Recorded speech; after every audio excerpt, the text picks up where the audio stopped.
Okay, today I want to demonstrate a little tool or export tool that I've found in FL Studio. I presume this is available on any DAW that you might be using to record your music or audio. This is for FL Studio in particular. And what's really nice about this is this enables you to export separate tracks for your vocal DI, so direct injection, or even your instrumental. I use a Scarlett Focusrite. I plug it into the USB and plug in the microphone and or my guitar, and then I'm able to record directly onto a playlist of some kind if in the DAW that I use. So we go ahead and share my screen here and we can get started. And so I'm actually collaborating with a group that lives out of state, and they sent me a song over email. And this is the track right here, track 19. They sent me a song over email, and this track, they've mastered and recorded it themselves.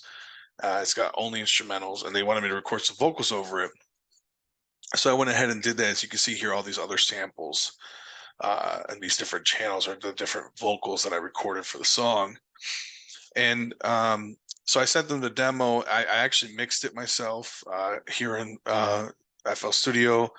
I was able to take all the singing, route that into its own bus for left and then I was able to pan that left and right. You'll see here, here's the singing track. You see this is a direct copy, so I actually recorded it to 2 channels at the same time to have so I can put that on 2 different tracks and pan it left and right to make it sound a little bit wider. And then I think I routed that back to like a singing bus. And I did the same for screaming, and I did a little bit of emceeing in the track as well. So I did that as well. And then I would add like some kind of effect, like a reverb or some kind over the bus for that specific vocal sample. And so that's why they're in so many different tracks. But I'm not really a producer. I just know enough to record some vocals onto a song and have it in time, etc. And so I'm gonna go ahead and like I said, the group, they liked the song, they liked the track, but they want me to send them the DI vocals, the raw vocals, the isolated vocals, what have you. And so that way they can put that into their own mix and master it themselves. And so to do that, and you can see there's some precision here. So they need the samples or each of these tracks to be, from the start of the song, so that everything will sync up or line up for the timing when they put it in their DAW. And so FL Studio has this export tool, and so you can export the entire track as whatever file type you like. FLAC for lossless, MP3 for compressed file. So there's this option down here, all playlist tracks from song start. So I was like, I never actually used this before. So I thought, oh, let me check this out. And you can just pick a folder, and then you could specify. I'm not actually sure if you could specify which file type in this DAW, but I was only able to export as a WAV or a WAV, but I can convert the file if I needed. They have these options here. I don't know what everything means, but you can actually if you'll notice here, it says enable insert effects or enable master effects. So FL Studio has this on the mixer. In the master, it has this fruity limiter, which is a compressor of some kind. And then, as I demonstrated earlier, each of these inserts or channels has its own, effector of some kind or some kind of plugin to add some kind of effect. And so you can check those boxes to either include those effects or not. And I decided to exclude them when I exported these tracks. So I uncheck that. Trim PDC silence. I'm not really sure what that means, but I think it's something. I think it trims the end of the track where the last sample that's recorded, it trims it shortly thereafter, and it doesn't go to the end of the song. I think the song is about 4 minutes and 47 seconds.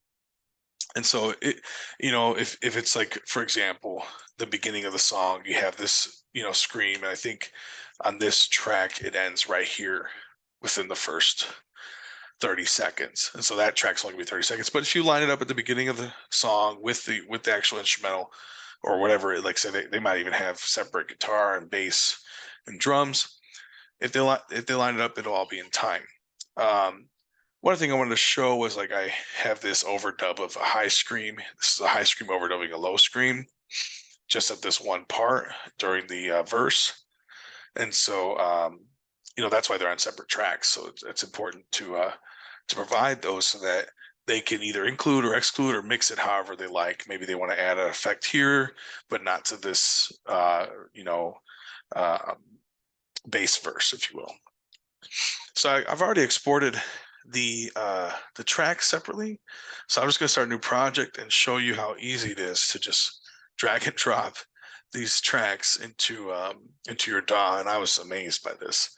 And so here's all the samples that came out. I've actually converted them to MP3, but it's about 21 channels here, including the instrumental. I don't know if I could have deleted that or unchecked the track input like on or off. I don't know if that would have changed or excluded this, but you can see that some of them are 4 minutes and 36 seconds in length. Others are about 3. Some are 28 seconds. File type, the size, and I think you can specify the bit rate as well if you're keen to that sort of thing. And so you just take these samples, you drag and drop them into your DAW playlist. And so I don't know if that lined up at the beginning perfectly, so I'll just zoom in here and drag it over. But as you can see, let's highlight this. Everything is lined up exactly. So here's the instrumental down here. There's that short scream at the beginning. It's lined up perfectly. I mean, I can't play this because FL Studio is outputting to my Focusrite, but I can play a sample for you so you can hear it. But yeah, I mean, everything's lined up. If I played this song, it would sound exactly the same, just without any of the mastering that I applied, which may or not be something that we'd want in the final product. And maybe even not even the final product, maybe just to make it sound better for a demo. And so I just wanted to show how easy this was and how convenient. It's amazing. I didn't know you could do something like this. It's pretty great for like remote collaboration. And let me just show the file of where I think it was the high scream. I just wanted to show that. So before it had a delay or reverb, you'll see that it does not. So where's I think it's scream short 2A. So right here. So I've labeled all these in the mixer. Actually, this is not the same. This is a new project, but I labeled them in the mixer, and that's why when they export, they have this naming convention, which is great. So here's the wave. So you can see there's just silence for a lot of the song, for a lot of the track. I think it was, let's go 28 seconds in. Oh, that's not what I was looking for. But you got to hear it there. There you go.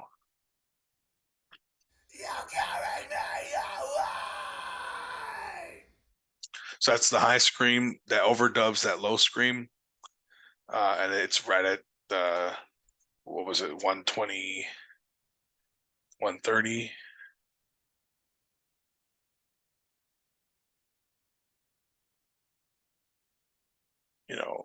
At whatever second, it was right at that mark.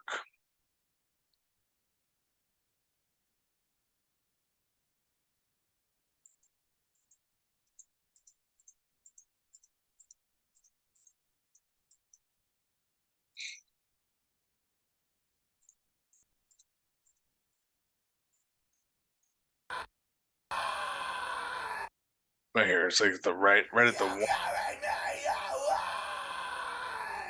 It was 121 second mark. So that's really nice. And you can see that's this track right here. This one right here. So yeah, I hope this is useful, and I hope this inspires you to collaborate with people. And yeah, it's pretty easy to do. And so yeah. wonder if there's anything else that I wanted to share before we turn off the recording.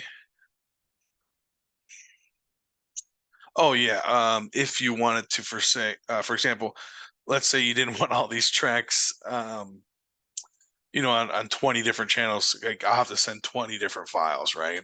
So maybe there's a better way to do this because there's a lot of empty space here. So you can actually, go back to your project and move all your samples into the same insert, or in this case, not insert track. And then, so like this one could probably be moved into here, right? Because there's a lot of empty space right here this is the screaming part up here. This is the singing. So I could combine these, right? So let me show that. And this was the result. That's a screenshot, but here it has the singing and the screaming on the same track. So if the person that I sent this to, if they wanted to, they can go and clip this right at those times, and then move it to a separate channel so they can do a different application of effects and mastering on the singing versus the screaming, or on a different one on the screaming. So it's still I only have to send 4 tracks with this one. It's still the direct injection of the vocal sample, unedited, untouched. They just have to cut it instead of it being separated already. All right, so I think that covers it. If you have any questions, go ahead and drop a comment in the chat.